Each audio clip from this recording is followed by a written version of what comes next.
আবৃত্তি করছি উপন্যাস আমৃত্যু ভালোবাসি তোকে, লেখিকা সালমা চৌধুরী। পর্ব 1, খণ্ড 2। মা চাচিদের সালাম করলো আবির। সোফায় বসিয়ে ছেলেকে একের পর এক শরবত নাস্তা দিতেই ব্যস্ত সবাই। এরই মধ্যে উদয় হলো মিম আর আদির। মিমের বয়স 14 বছর, ছোট ভাই আদির বয়স মাত্র 10 বছর। আদি এই বাড়ির সবচেয়ে ছোট। আবির যখন দেশ ছেড়েছে তখন আদির 3 বছর হয়েছিল মাত্র। ভিডিও কলে দেখতে দেখতে ভাইকে সে একটু একটু চিনে দৌড়ে এসে জড়িয়ে ধরে ভাইকে।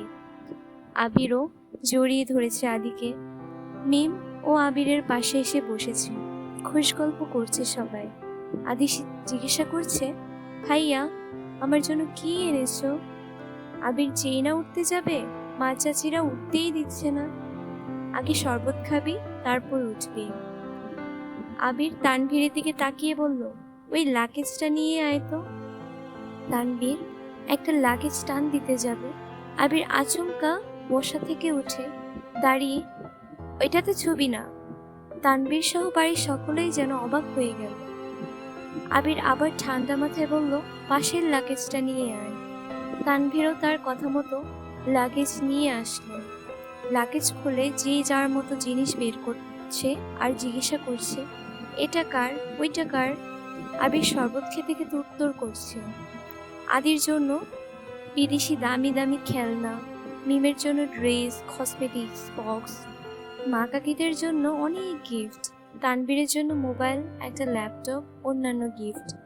আলাদা আরেকটা ল্যাপটপ আছে। মিম জিজ্ঞাসা করছে, ভাইয়া এই ল্যাপটপটা কি তোমার? আবির উত্তর দেয়, না, এটা মেঘের। মেঘের মা হালিমা খান জিজ্ঞাসা করলেন, মেয়ের ল্যাপটপ কি দরকার বাবা? আবির, ওর তো এইচএসসি পরীক্ষা শেষ, সামনে এডমিশন টেস্ট আছে, অনেক কিছু জানার বা পড়ার দরকার আছে। মোবাইল দেখে পড়া থেকে ল্যাপটপে বোঝার সুবিধা হবে, তাই নিয়ে আসলাম। মিম, আমার জন্য নিয়ে আসতো একটা। আবির আবলীল ভাষায় হেসে উত্তর দিল, তোর 18 বছর হলে তোকেও কিনে দেব, চিন্তা করিস না। মিম খুশিতে গদগদ হয়ে বলল, ধন্যবাদ ভাইয়া। বাড়িতে হইচই শুনে ঘর থেকে বের হলেন ছোট চাচা ইকবাল খান। আবির চাচ্চুকে দেখে সালাম করতে যায়। চাচ্চু বাধা দিয়ে জড়িয়ে ধরেন ভাতিজাকে। ইকবাল খান বাড়ির সকলের দিকে এক পলক তাকিয়ে নরম স্বরে বললেন, এতদিনে এই বাড়িটা পরিপূর্ণ হলো। ইকবাল খানের জন্য আনা উপহার আবির নিজের হাতেই চাচ্চুকে দিল। বাকিদের জিনিসগুলো একটা একটা করে রেখে দিল আবির যত্ন করে। মেজো চাচ্চু মানে মুজাম্মেল খান বাসায় নেই, তাই ওনার জন্য আনা গিফট যত্ন করে রেখে দিল আবির। লাগেজে পড়ে আছে একটা বক্স, যেটা র্যাপিং পেপারে মোড়ানো, আর একটা শপিং ব্যাগ। আদি জিজ্ঞাসা করছে, ভাইয়া ওইটা কার? আবির ল্যাপটপ পাশে বক্স আর শপিং ব্যাগটা রেখে উত্তর করলো, এগুলো মেঘকে দিয়ে দিও, আমি রুমে যাচ্ছি। ইকবাল খান এক পলক সবার দিকে তাকিয়ে জিজ্ঞেস করলো, মেঘ কোথায়? হালিমা খান উত্তর করলেন, ও তো কোচিংয়ে গেছে, এতক্ষণে তো চলে আসার কথা। আবির বাকি 2টা লাগেজ নিয়ে উঠতে যাচ্ছিল, হঠাৎ পেছন ফিরে মায়ের দিকে তাকিয়ে প্রশ্ন করলো, আমি কোন রুমে থাকবো? ছেলের এমন প্রশ্নের জন্য মা হালিমা খান হতভম্ব হয়ে পড়লেন তৎক্ষণাৎ। স্বাভাবিকভাবে উত্তর করলেন, তোর রুম তোরই আছে বাবা, আজ সকালেই পরিষ্কার করা হয়েছে। আবির কোনো কথা না বলে 2 লাগেজ নিয়ে উঠতে গেলে তানভীর এগিয়ে আসে, আমায় দাও, আমি নিয়ে যাচ্ছি। আবির একটা লাগেজ তানভীরের দিকে এগিয়ে দেয়, নিজে আরেকটা লাগেজ সযত্নে নিয়ে সিঁড়ি দিয়ে উঠতে থাকে। ততক্ষণে দরজায় এসে উপস্থিত হয় এই বাড়ির বড় মেয়ে মাহদিবা খান মেঘ।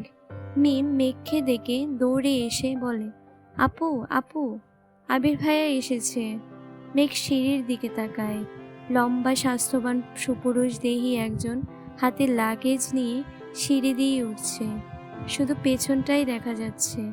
মেঘ ভেতরে ঢুকে সবার সাথে হাতে গিফট দেখে এদিক সেদিক তাকায়। ততক্ষণে আবির নিজের রুমে চলে গিয়েছে। মেঘের মা হালিমা খান মেয়ের দিকে এগিয়ে এসে তোর জন্য গিফট এনেছে। মেঘ তাকিয়ে বলল, কি গিফট? সোফায় রাখা ল্যাপটপের দিকে চোখ পড়ে মেঘের, ছুটে যায় ল্যাপটপের কাছে। এটা কি আমার? মিম, হ্যাঁ আপু, এটা তোমার। বক্সটা আর শপিং ব্যাগটাও তোমার। ল্যাপটপটা ঘুরিয়ে ফিরিয়ে দেখছে মেঘ, যেন আকাশ কুসুম কিছু পেয়ে গেছে। তারপর শপিং ব্যাগটা একটু খুলে দেখলো, দুইটা ড্রেস মনে হচ্ছে। সে ল্যাপটপ আর বক্সগুলো নিয়ে রুমের দিকে চলে যায়। পরবর্তী পর্বটি পেতে পেজটিকে ফলো দিয়ে নেক্সট লিখে রাখুন।